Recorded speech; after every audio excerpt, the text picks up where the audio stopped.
Dito sa atin, mahal magkasakit. Mahal ang gamot. Kulang ang paggamutan. Walang doktor, lalo na sa mga liblib ng mga bayan. Kaya mula nang nagsimula ang administrasyon, ito ang tinutukan natin. Kasama ng edukasyon at pagsugpo sa kahirapan.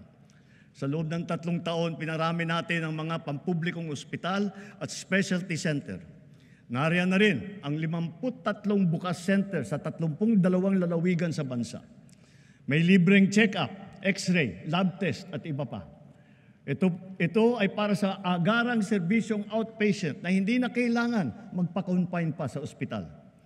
Asahan ninyo, marami pa ang ating bubuksan na bukas.